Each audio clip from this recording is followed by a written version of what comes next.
podcast.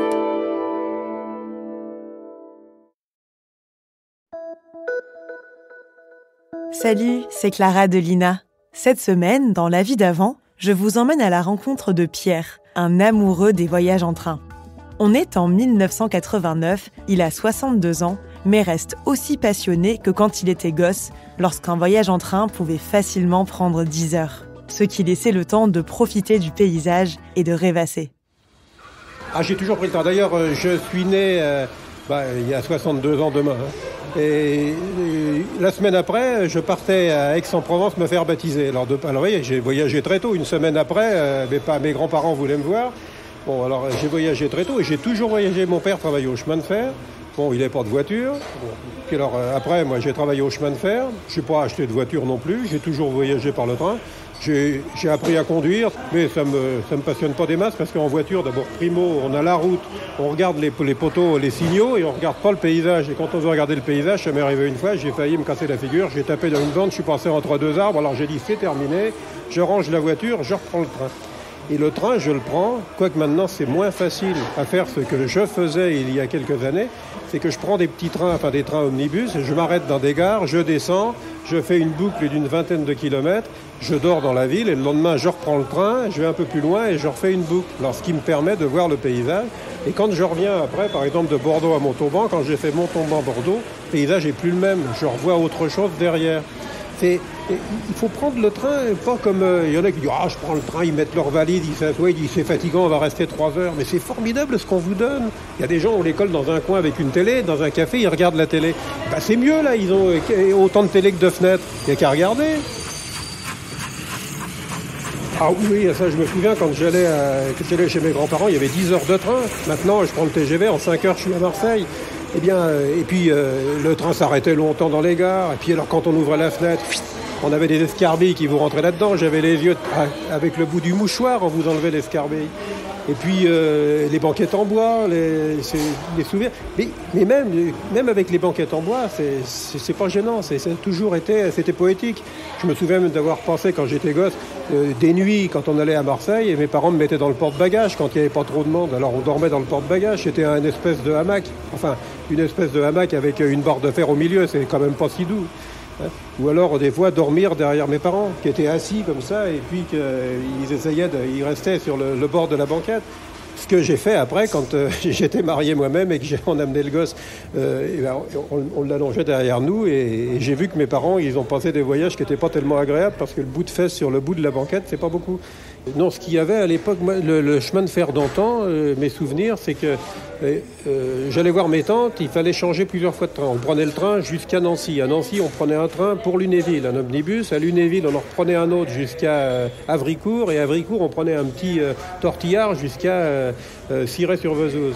Alors, ces changements de train, ce qui m'a toujours étonné, peut-être parce que j'étais petit, parce que j'ai voulu retrouver les endroits qui m'avaient captivé quand j'étais môme, et je croyais voir des grandes avenues, et j'ai trouvé des chemins qui étaient... Alors peut-être que le temps me semblait long parce que j'étais un enfant, mais il me semblait qu'on passait du temps dans les salles d'attente à attendre. Alors moi j'étais sur le quai, je regardais la loco, je regardais tous ces trucs-là, la loco, c'était quand même fascinant. Alors ça passait un certain temps, mais il me semblait quand même qu'il y avait des correspondances assez longues. Mais l'histoire de la correspondance... Maintenant, il faut reconnaître une chose, c'est que c'est moins long parce qu'il n'y a plus de correspondance. Vous descendez et puis débrouillez-vous. Ou alors c'est un quart, et si c'est le quart, la correspondance, ils attendent le train et ils partent. Mais dans le temps, il y avait des trains il y avait des tas de petites lignes qui ont été supprimées, mais vous preniez des trains pour aller n'importe où. Et c'était très drôle parce qu'il arrivait bien souvent, par exemple dans la Sarthe, il y avait Montmirail-Melleret, une petite gare. Alors vous descendiez à la gare, et hop, vous aviez vos bagages. Et pour aller au petit village qui était desservi, il fallait faire 3 km. Et il n'y avait rien. Alors on faisait 3 km avec... Alors c'était épique. Alors il valait mieux avoir des sacs pas tellement lourds. Mais à l'époque où on voyageait, on avait des sacs assez lourds. Parce que quand on partait pour 3-4 jours avec toute la famille, le père, il s'en est payé des pauvres, des valises, le pauvre. Maintenant, je vois... Puis alors après, c'était pendant la guerre, on essayait de ramener du ravitaillement. Alors il avait fait des valises en bois pour que les enfants s'assoient dessus, puis pour qu'ils puissent mettre dedans un peu de beurre ou un peu de viande. Mais ce qui n'empêche pas que le chemin de fer a toujours et garde toujours pour moi une fascination que puis il faut reconnaître une chose aussi, c'est que le ciel a bien fait les choses. Je suis né entre 2 voies de chemin de fer. Mes parents ont déménagé et ils sont venus dans un HLM qui était à côté de la gare de Noisy, donc tous les trains passaient sous mes fenêtres. Après, il y a eu le bombardement, donc je suis parti à Paris pendant 1 an. Et quand on est revenu, mes parents ont pris un pavillon qui était entre 2 voies de chemin de fer. Et quand je me suis marié, la première maison que j'ai trouvée, c'était en face de la gare de Noisy, où je vois passer tous les trains. Si bien que toute ma vie, j'ai vu passer les trains sous mes fenêtres. Et quand il y a eu une grande grève, la grève en 1947, plus de trains passaient. Pendant un temps, pendant une dizaine de jours, j'étais un peu déphasé parce que j'entendais plus rien.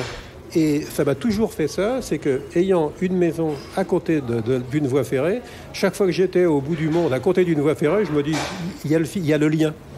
Hein, et ça a toujours, la voie ferrée a toujours été pour moi, je sais pas, c'est une espèce de Saint-Christophe. Il y a la voie ferrée, je suis chez moi. Hein, je n'ai qu'à prendre un train, j'arriverai toujours chez moi. Moi, je descendais tout le temps dans le buffet, enfin les hôtels près des gares. Mais il y avait une ambiance hôtel de gare, c'est pas pareil. Il y a encore dans les grandes villes un hôtel de gare, à Toulouse par exemple, ou à Rouen. Bon, il y a des gens qui arrivent toute la nuit. Alors vous avez du raffut dans les hôtels. Le gars, il arrive à 2h du matin, il prend une douche, il ouvre le truc des water. Bon, alors ça, il faut aimer. Hein. C'est pour aller en vacances, c'est pas là qu'il faut aller. Mais c'est une ambiance hôtel de gare. L'ambiance buffet de gare, il y a encore quelques-uns, mais ça s'est perdu un peu parce qu'il y a des buffets de gare qui sont qui sont devenus des self-service. Mais il y a encore il y en a certains qui ont gardé le décor, qui est pas mal. Mais enfin, c'est plus tout à fait le décor train de plaisir, grand luxe. Hein, c'est autre chose. C'est comme le Venise, le Orient Express, là, on recrée, on essaye de retrouver un climat, mais l'âme n'y est plus, quoi. On joue mais c'est plus le. Alors le buffet de gare, il y a les nostalgiques, les anciens, mais je reconnais. D'ailleurs, quand j'étais môme, le buffet de gare, on n'y allait pas, on se tapait un bout de tartine sur le quai, le sandwich, le bout de saucisson. Je rêvais des buffets de gare. Et c'était réservé à une certaine classe, je dis pas une élite, hein, il fallait avoir de l'argent. Hein. C'est pareil, le gars qui se tapait les wagons-lits, c'était pas pareil. Hein. Mais ça me gênait pas, moi. Le train, c'était pas forcément le wagon-lit et faire le transsibérien ou autre, ça m'est égal. Moi, je veux bien faire le transsibérien, mais c'est pas un de mes rêves. Parce que quand les gens me disent « je voudrais bien prendre le transsibérien », j'y me prenez donc le Paris-Marseille, ou prenez donc le Paris-Menton, ou Paris-Bordeaux, et regardez par la fenêtre, il y a des choses. Voilà, maintenant, vous ne verrez plus vos trajets en train comme avant. Merci d'avoir écouté cet épisode. S'il vous a plu, partagez-le et abonnez-vous pour ne rater aucun nouvel épisode. Je vous retrouve la semaine prochaine pour une nouvelle rencontre dans la vie d'avant. En attendant, vous pouvez écouter d'autres récits en archive sur Ina Podcast.